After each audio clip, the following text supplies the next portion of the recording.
As a part of our crystal special, today we're going to be looking at what kind of crystals exist on this beautiful planet of ours. We've looked at how they work, as well as what you can do with them, and now we're going to look at some crystals that are more commonly used in crystal healing and energy work, so that you know exactly what kind of crystals are best suited for helping you on your path to ascension, as well as the shapes and forms that they come in.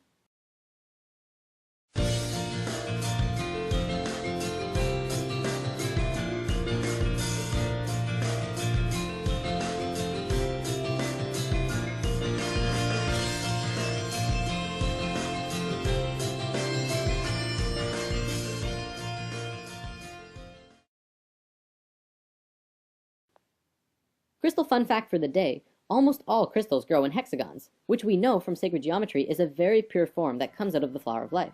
Supposedly though, there's a very rare crystal that grows in a star tetrahedron or Merkaba form. I've never seen pictures of it, but if anyone out there has information or pictures of such a crystal, I would love to see it, and we could show it to everyone on Spirit Science. Okay, let's start with crystal formations. When a crystal grows on a base called a matrix, it forms what is called a crystal cluster. They generally look something like this and emit a massive amount of positive energy into an environment. They're great for having around your home or workspace. Most crystals grow terminated, which means pointy on one end like this. Sometimes you can find double terminated crystals, which grow in clay pockets instead of on a matrix. They are pointy on both ends and emit energy from both sides. Geodes are another great formation for having around the house. These are mineral products of volcanic bubbles. Very powerful. Crystal spheres are crystals that have been contoured into a spherical configuration.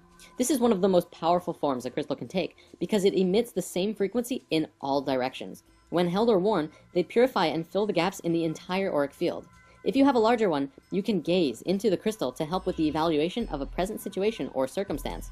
If you've ever wondered where the legends about psychics with crystal balls came from, it actually has some substance behind it. Crystal eggs are similar to spheres, but are in an egg shape. These are great for meditation and used in reflexology, zone therapy, acupuncture, and shiatsu. It contains a harmonic balance of male and female energies. Crystal singing bowls are a crystal that has been fashioned into a bowl. You play it by moving a mallet around the outer edge, and it creates an absolutely beautiful sound. If you haven't ever heard one of these before, you have to hear it in person. The sound resonates through your entire body at so many frequencies at once. It's amazing. Palm crystals are wide, oval-shaped pieces, which are great for meditation. You can get crystal pendulums, which are dowsing tools for following your intuition. The basic idea is that you hold it in your left hand and ask yourself a question, and allow the pendulum to swing. Depending on the direction, if it swings or goes in circles, it gives you a yes or no answer. Try this one out for yourself. It's actually pretty cool on how it works.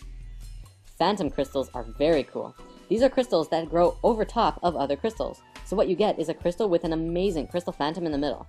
They're very beautiful, very powerful, and supposedly great for working with past life memories in meditation. A tumblestone is another word for what I call pocket stones. It's a piece of raw crystal that has been tumbled in a metal canister until it's nice and smooth, and feels like a pebble. Great for pockets and pillows. Wands are solid pieces that have been carved or smoothed into a wand shape, and sometimes have metal, wood, or other materials attached to it to design the wand. Wands are excellent for directing energy and healing work or making crystal grids. Okay, now let's look at some crystals themselves. We'll go over the basics and also note that I'm providing a PDF of all of this crystal information so that you can print it out and keep it in your wallet so that you can have a handy, quick reference guide to crystals whenever you're out and about. I can't tell you how handy it is to have when you walk into a store like this. Agate is known as the strength stone. Courage and strength for body and mind. Facilitates perceptiveness and precision. Is grounding and energetic. Balances the yin and yang energies within the body. Aquamarine provides emotional and intellectual stability and clarity of the mind, aids with self-expression, calms nerves, dispels intolerance, and helps banish fears and phobias. Amazonite aligns and balances the mental and etheric bodies, calms nerves, aids creative expression, and cuts through illusion, brings joy, clarity, and an understanding of universal love. Rose quartz is the stone of love. It balances, heals, and rejuvenates the emotions, cools hot tempers, clears stored anger, guilt, and jealousy, and encourages compassion and harmony. Calcite facilitates an awareness and understanding of nature, aids in the remembering of astral travel experiences, and alleviates fear. Carnelian aids concentration and memory, stimulates the inquisitiveness and dispels apathy, enhances attunement with the inner self. Lapis lazuli enhances awareness and intellect and enhances psychic abilities, helps overcome depression, aids creativeness and protection. Smoky quartz dispels negativity and releases emotional blocks, provides grounding and protects, as well as enhances channeling power. Clear quartz is the spirit battery, excellent for meditation, amplifies energy and thought, as well as dispels negativity, aids communication with every dimension. Amethyst is the peace stone, ideal for meditation and enhancing psychic abilities, a great calming influence, very protective and inspirational, radiates with divine love. Malachite aids intuitiveness and transformation, balances, clarifies the emotions, and clears the subconscious blocks and reduces stress. Sunstone dissolves negativity while grounding your root chakra and providing the energy of the sun in the palm of your hand, enhances the masculine nature, and is great for working on projects. Moonstone, on the other hand, stimulates confidence and balances the emotions, helps with intuitiveness and perception, enhances the feminine nature, and clears the auric field. Peridot inspires happiness. This one is great for making your days brighter, strengthens and regenerates the individual, and reduces anger and jealousy. Selenite is an excellent stone for pushing further spiritually. It stimulates the third eye and crown chakra and provides clarity of the mind and expands one's awareness of the self and those around you. It is very intense, this crystal. And these giant crystal mines in Mexico are actually selenite. Just remember not to use it in water, as selenite does erode, and you'll be drinking little crystal bits, which probably isn't best for your digestive system.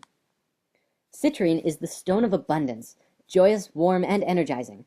Raises self-esteem, stimulates mental focus, and aids the enlightenment with the higher self, attracts and maintains abundance. Kyanite is a fantastic stone of alignment and strength. It never needs to be cleansed or charged in the sun. It grows in long, fibrous strands, and that's what it does to your energetic body. It strengthens and aligns all of your chakras to each other. Obsidian grounds and protects against negativity, aids in the understanding and clearing of subconscious blocks. Tourmaline is the protection stone, wards off fear and negativity and protects on all levels, enhances inspiration and encourages self-confidence and understanding. Sodalite rationalizes and aids clear thinking, bringing clarity and truth, enhances communication and creative expression. Tiger's Eye brings cheerfulness and optimism, enhances clarity of thought, balances the yin-yang energies, and helps soften stubbornness. Now, what we just looked at were a very basic and simple understanding of all of these crystals. If you really want to dive into each one, there are literally pages and pages of things that you can read about every individual crystal as well. The different properties they have, the energies they hold, the frequencies they emit, and the structure of the crystal themselves, and why it's relevant. There's a lot more that we can go into, and by Googling each one of these crystals yourselves, you can also find tons of more information about these crystals. Well, that about wraps it up for this episode. See you next week, where we shall discuss Orgonite and tower busting. On a trip to another dimension, destination, total oblivion. Matter returns to where it came from. A new age is now, intention is how.